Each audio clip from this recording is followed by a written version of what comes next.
Israel Defense Force atau IDF mengkonfirmasi baterai Iron Dome mereka secara tidak sengaja menembak jatuh drone Skylark milik mereka selama konflik baru-baru ini dengan pejuang Palestina di jalur Gaza. Jatuhnya pesawat tak berawak buatan Elbit tersebut dilaporkan telah menyebabkan kekhawatiran besar di antara para pejabat Israel tentang operasi di masa depan, di mana sejumlah besar drone baik milik sendiri atau lawan serta pesawat berawak kemungkinan besar akan melesat di atas medan perang dalam jarak yang relatif dekat.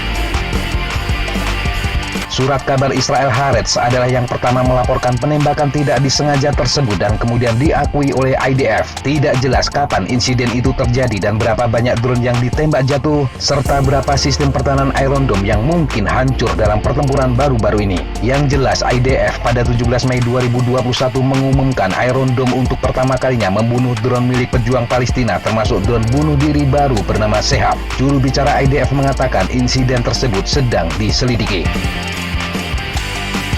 Pertempuran baru-baru ini dimulai pada 10 Mei 2021 dengan diawali sejumlah konflik seperti pengusiran warga Palestina dan kekerasan di kompleks Masjid Al-Aqsa oleh polisi Israel. Kedua belah pihak kemudian menyetujui gencatan senjata yang ditengahi oleh Mesir pada 21 Mei 2021.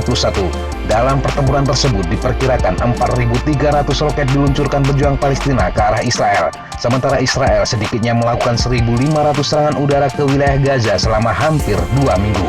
Sekitar 243 warga Palestina meninggal, sementara korban di pihak Israel adalah 13 orang meninggal dunia. Iron Dome yang terutama dirancang di sekitar apa yang dikenal sebagai misi counter rocket artillerian mortar atau CRAM menjadi pemain utama dalam konflik tersebut.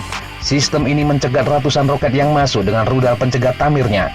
Rudal juga bisa digunakan untuk menargetkan drone kecil serta pesawat berawak yang terbang rendah. Iron Dome bahkan telah menunjukkan kemampuan untuk melawan rudal jelajah.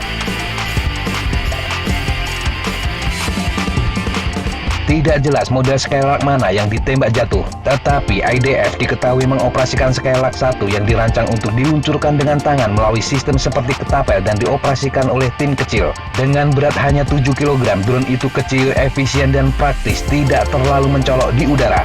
Dilengkapi dengan video real time, mereka dapat terbang hingga 3 jam baik pada malam atau siang hari dan dalam segala kondisi cuaca. Pabrikan Skylark Elbit juga membuat drone Skylark 2 dan 3 yang jauh lebih besar. Tidak jelas apakah IDF mengoperasikan salah satu dari jenis ini.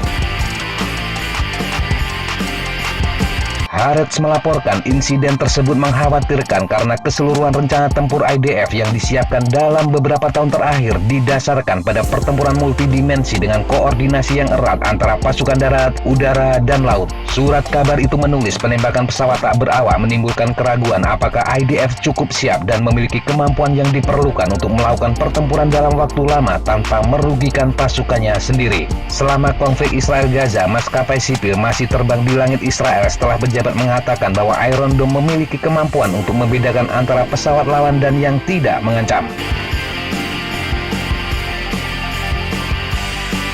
Tentu saja peningkatan penggunaan drone yang lebih kecil di masa depan akan menambah dimensi baru pada masalah ini. Namun bisa saja kejadian seperti itu masih bisa ditoleransi setidaknya sampai taraf tertentu. Hal ini karena fakta tidak ada risiko bagi pilot manusia dalam situasi seperti ini. Tetapi apapun itu, ini menjadi pekerjaan rumah besar bagi Israel untuk mengevaluasi lagi Iron Dome milik mereka.